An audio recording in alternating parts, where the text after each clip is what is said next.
여러분들은 지금까지 살아오면서 야, 그 집안은 참 잘 되는 집안이다. 그 집안은 뭐래도 잘 되네. 뭐 이런 이야기를 들어보신 적이 있나요?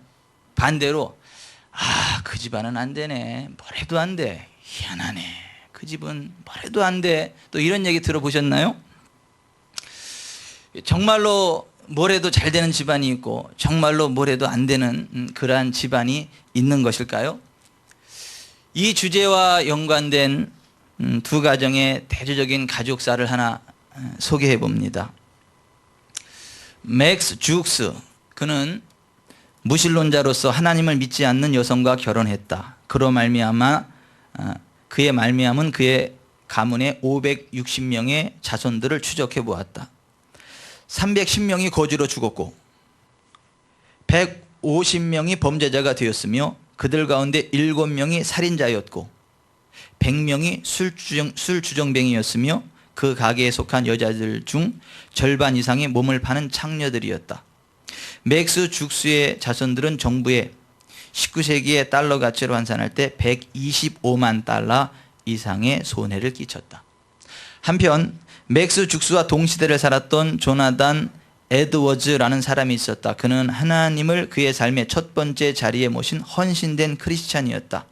그는 경건한 자매와 결혼해서 약 1394명의 자손들을 두었는데 다음은 그의 자손들을 추적한 기록이다.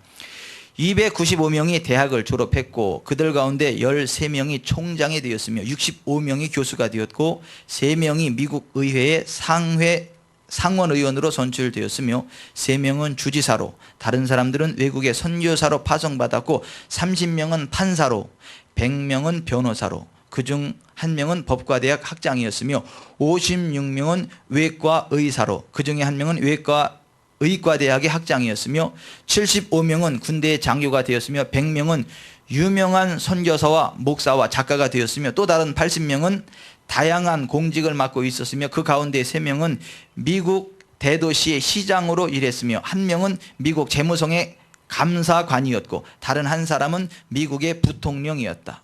조나단 에드워즈의 자손 가운데 어느 한 사람도 정부에 해를 끼치거나 짐이 된 사람은 없었다. 여러분이 두 가문의 얘기를 어떻게 생각을 하십니까?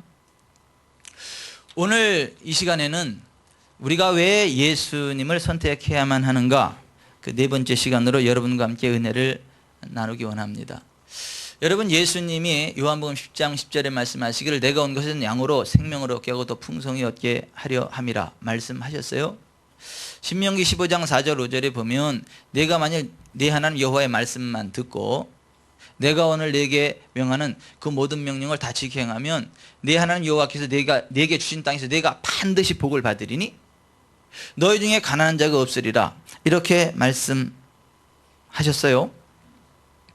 또 예수님이 요한복음 3장에 말씀하시기를 모세가 광야에서 뱀을 든 것 같이 인자도 들려야 하리니 이는 그를 믿는 자마다 영생을 얻게 하리 하심이라. 아들을 믿는 자는 영생이 있고 아들에게 순종하지 아니하는 자는 영생을 보지 못하고 도리어 하나님의 진노가 그 위에 머물러 있느니라고 말씀하셨습니다. 모세가 광야에서 뱀을 들었던 것처럼 예수님도 십자가에 매달리시게 될 건데 그때 어떤 일이 일어나느냐 하면 모세가 광야에서 뱀을 들었을 때 일어났던 동일한 일들이 예수님 십자가에 매달릴 때 일어날 것이다 라는 말씀을 하신 건데, 민수기 21장에 보면 이스라엘 백성들이 길이 불편하다고 하나님과 하나님의 종 모세를 원망했습니다. 그러자 주변에서 불뱀이 나와서 그들을 물었습니다. 그 독이 얼마나 독했던지 그 고통스러워서 견딜 수가 없었고 고통 가운데 한 사람 한 사람 쓰러져 죽어가기 시작을 합니다. 그때 이들이 너무 고통스럽고 죽음이 두려워서 모세를 향하여 부르짖습니다. 우리를 위하여 여호와 하나님께 기도해서 우리를 살려주십시오. 그랬더니 모세가 하나님 앞에 기도합니다.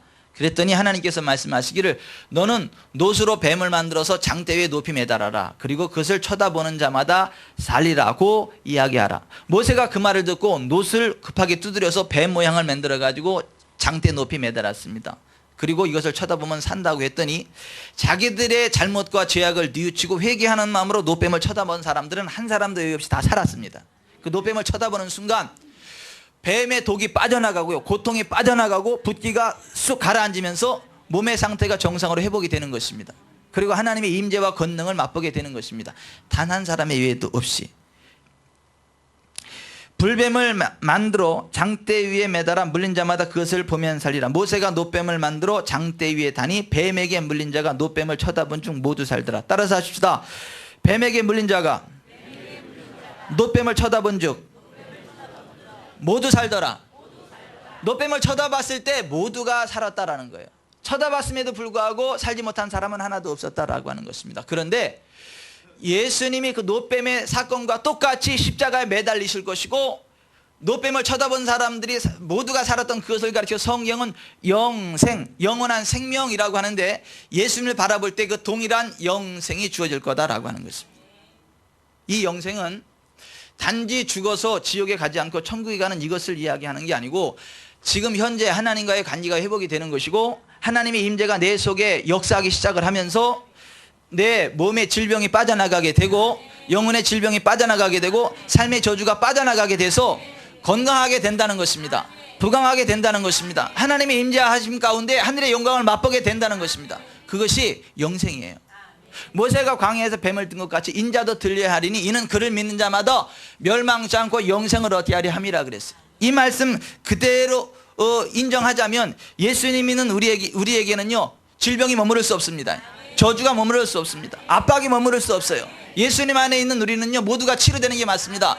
모두가 부흥하는 게 맞습니다. 모두가 하나님의 임재를 맛보는 게 맞습니다. 여러분, 예수님이 이 땅에 오셔서 우리의 질병을 담당하셨습니다.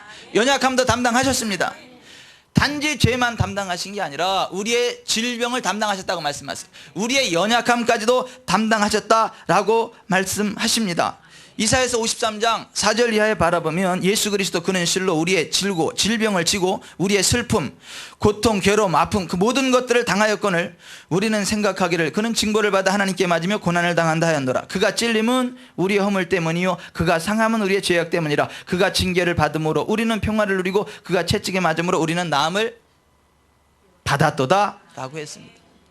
여러분, 마태복음 8장 16절 이하에 저물매 사람들이 귀신 들은 자를 많이 데리고 예수께 오거늘 예수께서 말씀으로 귀신들을 쫓아내시고 병든 자들을 다 고치시니 이는 선지자 예사야를 통하여 하신 말씀에 우리 연약한 것을 친히 담당하시고 병을 짊어지셨다 함을 이루려 하심이더라 했습니다. 베드로전서 2장 24절에 그가 채찍에 맞음으로 너희는 남을 얻었다 그랬습니다. 여러분, 지금까지 제가 소개한 말씀이 하나님의 말씀이고 거짓이 없는 말씀이라고 한다면 예수님 안에 있는 사람은요, 다 치료되는 것입니다. 예수님 안에 있는 사람은요, 다 부흥하는 것입니다. 예수님 안에 있는 사람은요, 다 하나님의 임재를 맛보는 것입니다. 그런데 왜 예수님을 믿는다는 사람들이 많고 교회에 다닌다라고 하는 사람들이 그렇게 많은데 실제로 성경이 약속한 치유와 회복과 부흥과 하나님의 임재를 맛보는 사람은 너무도 적은 것입니까? 왜 그럴까요? 성경이 거짓말일까요? 아니면 예수님을 믿는다라고 하는 그 사람의 그 믿음에 뭔가 문제가 있는 것일까요? 저는 후자라고 생각을 합니다. 여러분, 고린도전서 11장 27절 이하에 바라보면 그러므로 누구든지 주의 떡이나 잔을 합당치 않게 먹고 마시는 자는 주의 몸과 피를 범하는 죄가 있느니라. 주의 몸을 분별하지 못하고 먹고 마시는 사람은 자기가 받을 심판을 스스로 불러들이는 것입니다. 그래서 여러분 가운데는 약한 사람과 병든 사람이 많고 이미 죽은 사람도 많이 있습니다. 이렇게 되어 있어요. 그러니까 성찬식을 정말 그 의미를 알고 참석을 하면 다 치료된다는 것입니다. 연약함이 떠나간다는 것입니다. 심지어는 죽을 병도 고쳐진다라고 하는 것입니다. 성찬식에 참여하는 것만으로도. 그런데 성찬식에 참여함에도 불구하고 치유가 되지 않고 죽는 사람 그대로 죽고, 그러는 이유는 그 성찬의 떡인 주님의 몸을 분별하지 못하고 먹기 때문이다 라고 성경이 그렇게 말씀합니다.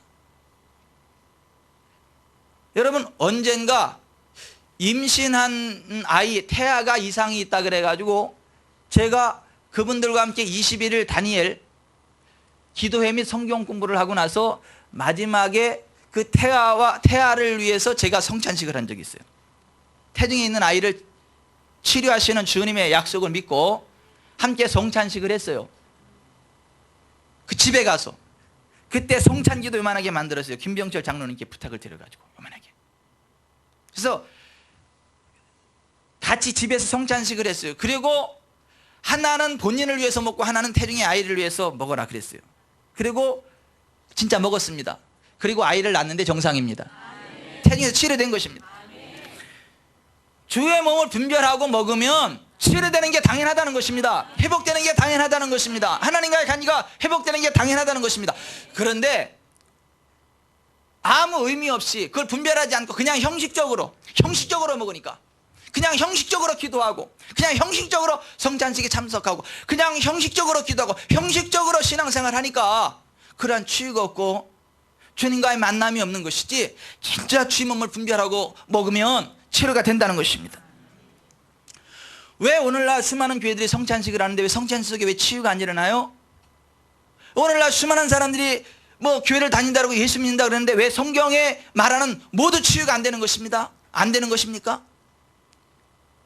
그들의 믿음에 뭔가 문제가 있기 때문에 그래요. 성경은 거짓말 아닙니다.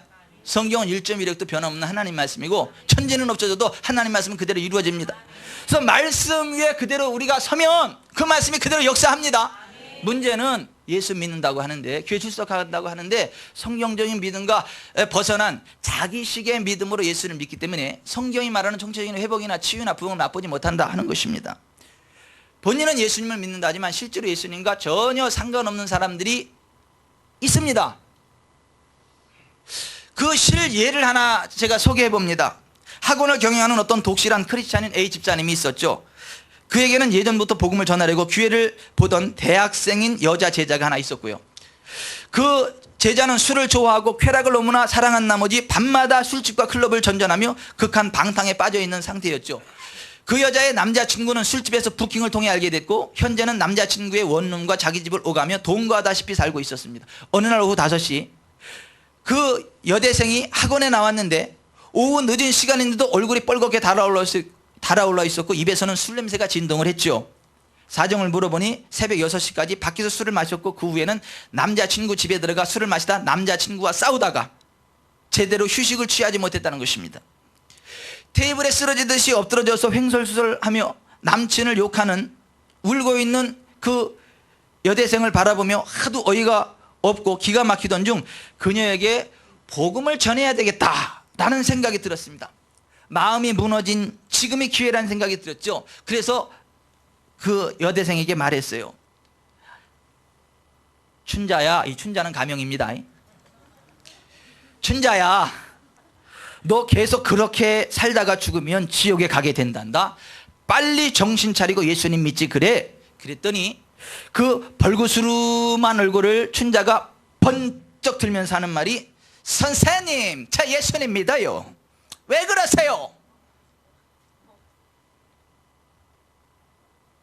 그 집사님이 충격을 먹고 할 말을 잃어버렸어요.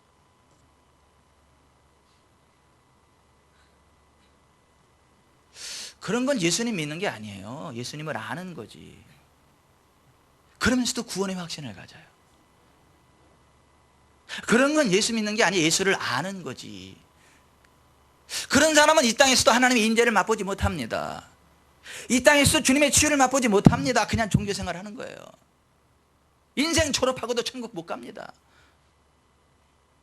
근데 사실상 수많은 사람들이 그러한 모습으로 신앙생활하여 예수 믿는다 그럽니다. 그러면서도 구원의 확신이 있어요. 1차, 2차, 3차를 가요. 색시집회를 가요. 그리고 막 음란한 짓을 해요. 근데 그 중에 상당수가 자칭 그리스도인이에요. 그리고 자기들 구원의 확신이 있대요. 거기다가 무슨 사요? 무슨 사? 여러분, 그런 거는 예수님 믿는 게 아니에요. 그런 사람은 하나님의 사람 아니에요. 예수의 사람 아니에요. 큰일 납니다. 그러다가.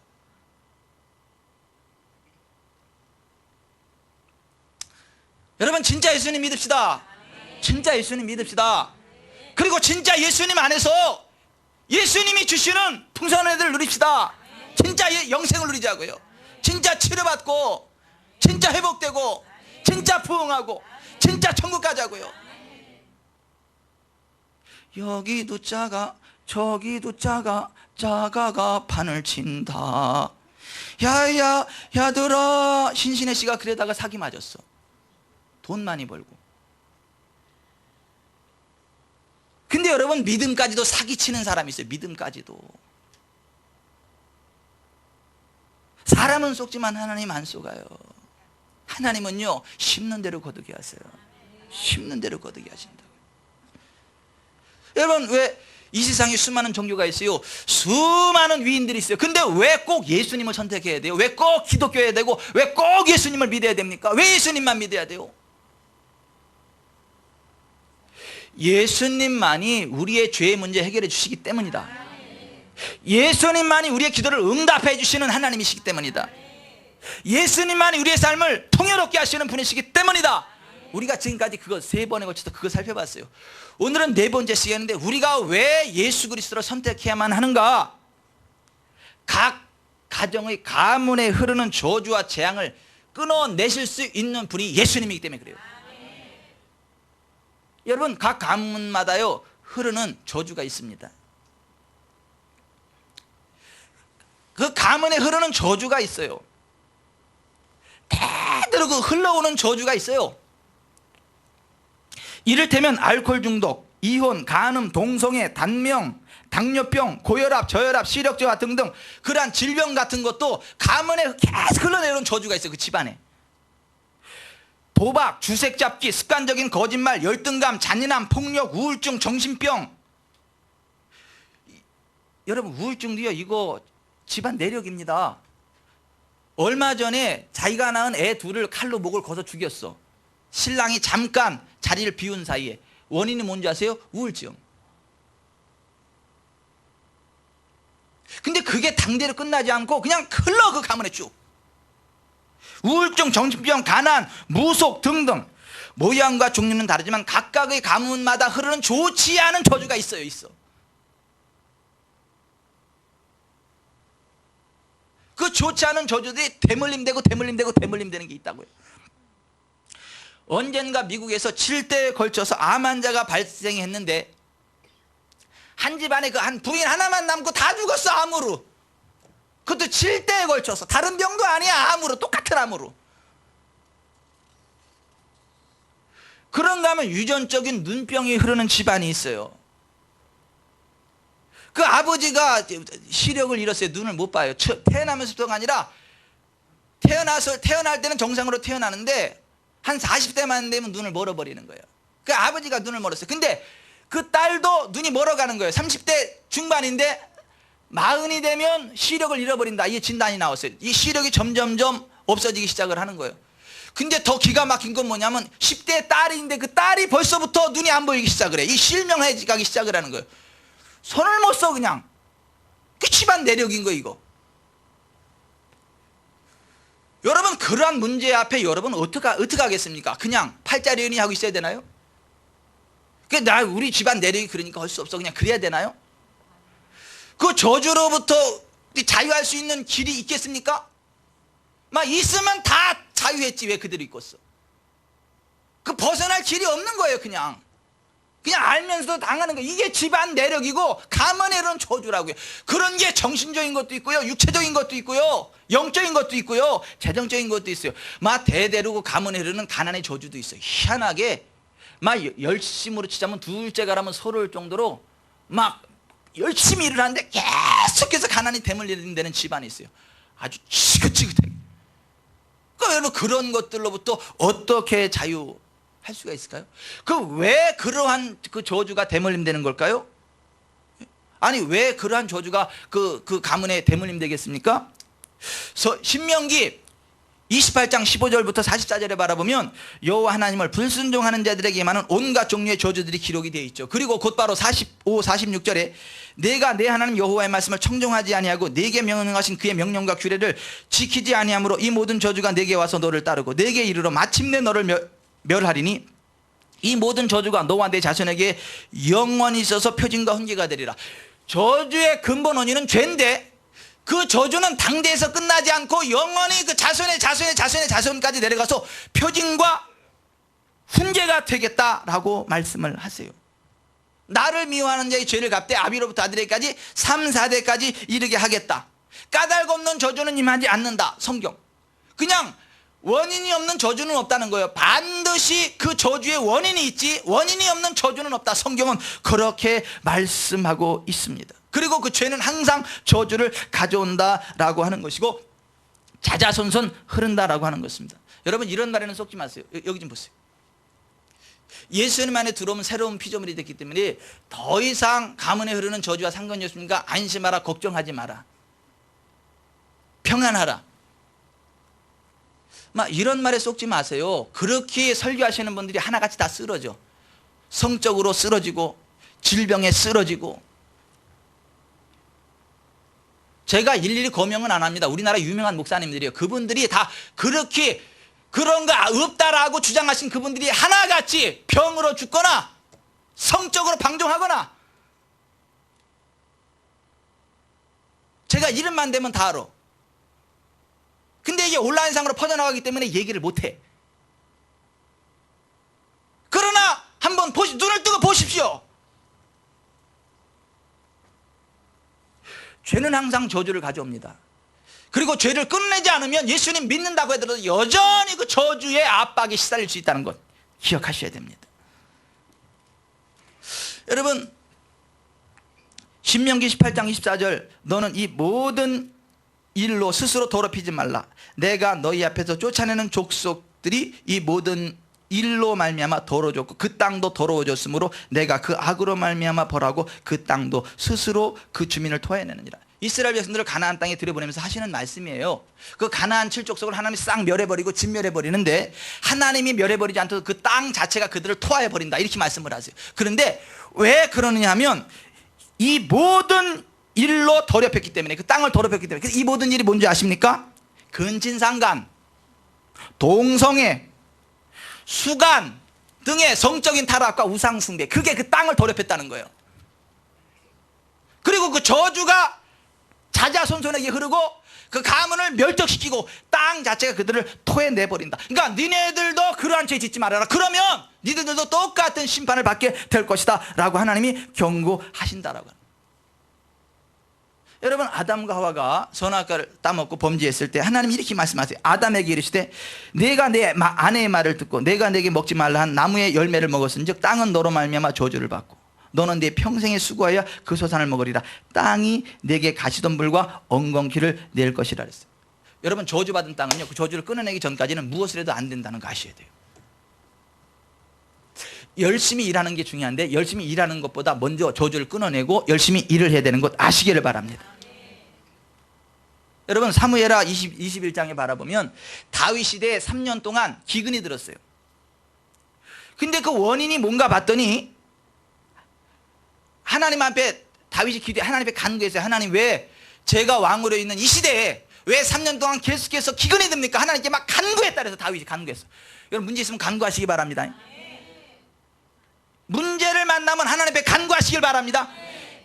다윗이 여호와 앞에 간구하매 여호와께서 이르시되 이는 사울과 피를 흘린 그의 집으로 말미암음이니 그가 기브온 사람을 죽였음이니라 하시더라. 기브온 사람은 이스라엘 족속이 아니요 그들은 아모리 사람 중에서 남은 자라. 이스라엘 족속들이 전에 그들에게 맹세하였거늘 사울이 이스라엘과 온 유다 족속을 위하여 열심히 있으므로 그들을 죽이고자 하였더라. 이에 왕이 기브온 사람을 불러 그들에게 물으니라. 다윗이 그들에게 묻되 내가 너희를 어떻게 하랴? 내가 어떻게 속죄하여야 너희가 여호와의 기업을 위하여 복을 빌겠느냐. 여러분 여기 좀 보세요. 사람과의 약속을 함부로 어기고 다른 사람에게 손에 입히지 말라는 거예요. 그러면 그 사람 마음이 아파서 저주가 나온다는 거예요. 그러면 그 저주를 스스로 끊어내지 않으면 그 저주가 내게 역사한다는 거예요. 지금 다윗이 그랬다는 거예요.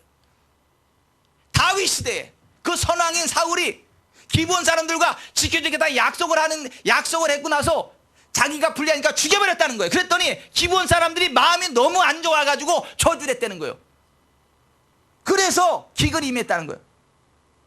그거를 풀어주지 않으면 하나님도 방법이 없대요. 그래서 다윗이 하는 게 그 응답을 받고 기브온 사람들을 불러와서 내가 어떻게 해야 너네들이 축복해 주겠냐 이렇게 물어보는 거예요. 그랬더니 그들이 왕께 하로되 우리를 학살하였고 또 우리를 멸하여 이스라엘 영토 내에 머물지 못하게 하려고 모해한 사람 사울의 자손 7사람을 우리에게 내주소서. 여호와께서 택하신 사울의 고을 기부해서 우리가 그들을 여호와 앞에서 목매어 달겠나이다니 왕이 이르되 내가 내주리라 하니라.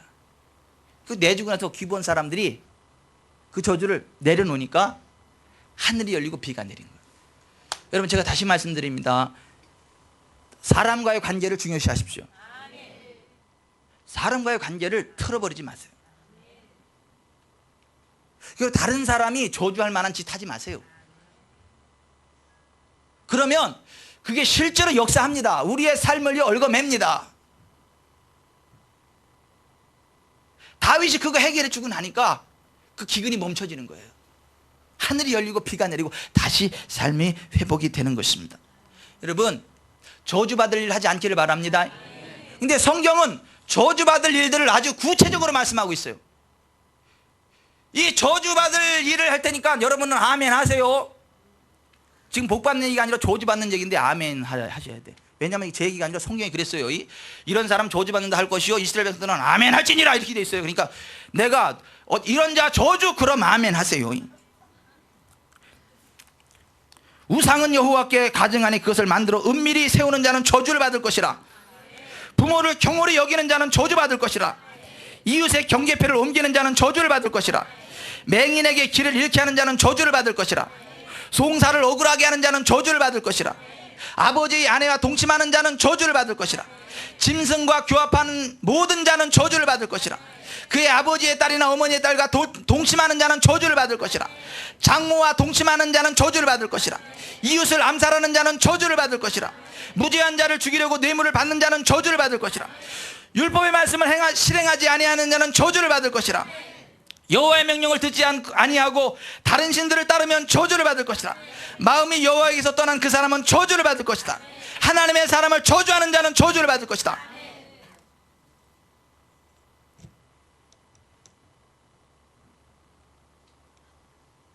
이스라엘에서는 하나님의 종들이 이걸 외쳤어야 되고 이스라엘 종들이 아멘 아멘 했을 때, 그러니 보세요. 아니 무슨 복을 받는 것 아니고 저주 받는다는데 아멘 아멘 하는 거예요. 이게 무슨 얘기예요? 저주 받을 짓 하지 말자 그 얘기예요. 안 하면 저주 안 받는다 이거예요. 복 받을 짓을 하면 복을 받고 저주 받을 짓을 하면 저주를 받는다. 이게 믿음이 있다 없다 그런 차원이 아니고,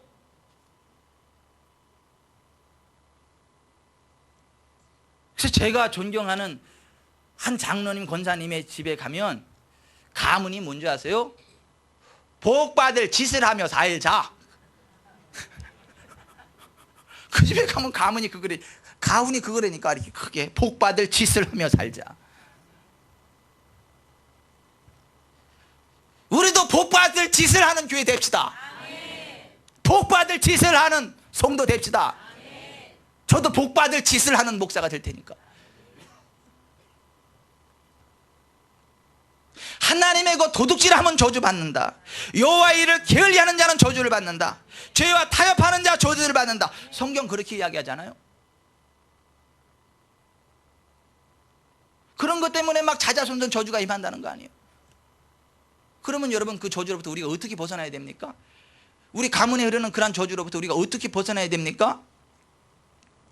갈라디아서 3장 13절 이렇게 말합니다. 그리스도께서 우리를 위하여 저주를 받은 바 되사 율법의 저주에서 우리를 속량하셨으니 기록된 바 나무에 달린 자마다 저주 아래 있는 자라 하였습니다. 이는 그리스도 예수 안에서 아브라함의 복이 이방인에게 미치게 하고 또 우리로 하여금 믿음으로 말미암아 성령의 약속을 이어받게 하려 하심이라. 너희가 알거니와 너희 조상이 물려준 헛된 행실에서 대속함을 받은 것은 은이나 금같이 없어질 것으로 된 것이 아니요 오직 흠없고 점없는 어린 양 같은 그리스도의 보배로운 피로 된 것이니라. 자, 여기 좀 보십시오. 예수님이 그 모든 율법의 저주를요 우리를 대신해서 담당하셨습니다.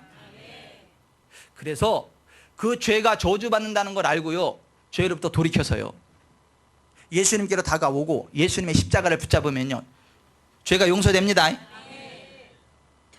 저주가 더 이상 역사할 수 없습니다. 그런데 보십시오. 그 다음 믿음으로 말미암아 성령을 의지해야 됩니다. 성령을 의지해야 돼요. 성령을 힘입고 이제는 죄로부터 돌이켜서 거룩의 길 가야 됩니다. 생명의 길 가야 됩니다. 부흥의 길 가야 됩니다. 그래야 저주가 더 이상 역사하지 않습니다. 많은 사람들이 예수를 믿는다 그러는데 여전히 죄악 가운데 머물러 있어요. 여전히 죄를 끊어내지 않고 그 가운데 살아요. 그러니까 저주가 끊어지지 않는 거예요. 문의는 예수인데 실상은 마귀 새끼인 거예요. 그러니까 저주가 끊임없이 역사하더라는 거죠. 여러분 갈라디아 3장 13, 14절을 잘 보십시오. 우리를 대신해서 율법의 저주를 예수님이 담당하셨고, 그래서 우리가 예수께로 가면 저주가 끊어질 수 있는데, 예수께로 가는 걸로 끝나는 게 아니라 믿음으로 말미암아 성령의 약속을 받아야 됩니다. 뭘 받아요? 성령의 약속. 성령님을 의지하셔야 됩니다. 여러분 성령님이 무슨 영이신지 아시죠? 무슨 영이에요? 거룩하신 영이에요. 성령, 거룩한 영, 거룩할 성자 아니에요? Holy Spirit. 그럼 성령을 따라간다니 무슨 얘기예요? 거룩하게 산다는 얘기죠. 죄로부터 돌이켜서 예수 십자가의 피로 지난날의 죄를 다 씻어버리고 성령의 능력을 힘입고 남은 생에 거룩의 길을 가는 것입니다. 그러면 저주가 역사하지 않음을 믿으시기를 바랍니다. 우리가 왕 같은 족속이 되는 걸 믿으시기 바랍니다. 택하신 족속의 왕 같은 제사장이 되고 그리스도 예수 안에서 남은 생에 왕 노릇하며 살아가는 것 믿으시기를 바랍니다. 아멘. 그래서 우리가 가문에 대물림되는 저주를 끊어내기 위해서 예수께로 나와야 돼요. 그리고 성령님을 의지해야 돼요. 성령의 능력으로 거룩의 길을 가면서 우리의 생애가 복이 돼야 되고 우리 자손들이 그 복을 유업으로 받아야 돼요. 저와 여러분 당대로부터 복이 흘러가길 바랍니다. 저주는 끊어지고 복이 흘러가길 바랍니다. 되는 집안 되길 바랍니다. 잘 되길 바랍니다. 아, 저는 저 때문에 우리 하림이도 잘 나가고 한민이도 잘 나가고 하진이도 잘 나가고 그랬으면 좋겠어요. 잘 나가니까 막 교만해가지고 막 우쭐우쭐 하는데 어느 날 기도하는데 그래서 하림아 정신 차려 이거사. 네가 잘 되는 게 네 예비 때문에 그러지 너 때문에 잘 되는 줄 아냐? 하나님이 그렇게 말씀해 주셨으면 좋겠어.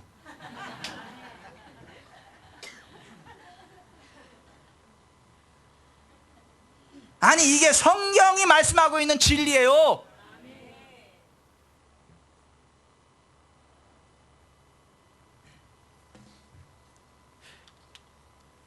여러분 여기 좀 보십시오. 하나님의 백성이 왜 망해요? 지식이 없어서 망해요. 지식이 없어서 망한다고요. 하나님이 지식을 버림으로 하나님도 버린다고 말씀하세요. 하나님 백성이 왜 저주에 사로잡힙니까? 무지해서. 내 백성이 무지해서 사로잡힌다. 이사야서 5장 13절에 그렇게 말씀하세요. 왜 자유하지 못해요? 진리를 몰라서. 진리를 알지니 진리가 너희를 자유롭게 하리라 그랬어요. 그러므로 여러분 성경 말씀대로 진리 위에 서십시오. 진리의 말씀 안에 나아가십시오. 그래야 저주와 상관이 없습니다. 가문에 이르는 저주와 상관이 없습니다. 하나님 주시는 부흥의 길을 달려갑니다. 말씀을 정리하겠습니다. 각 가문에 흐르는 저주가 있어요. 인간의 힘으로 불가항력입니다. 그러나 예수께로 돌아와서 그 죄를 끊어내고 남은 생에 성령님을 의지하고 거룩의 길을 가기 시작할 때 저주는 역사하지 못합니다. 하나님 주시는 부흥이 임합니다. 생명이 임합니다. 치유가 임합니다. 그래서 안 아파도 돼요. 안 가난해도 되고 저주 안 받아도 되고 그리고 애들 때문에 열받을 일 없어도 돼요. 왜? 잘 되니까. 잘 되니까.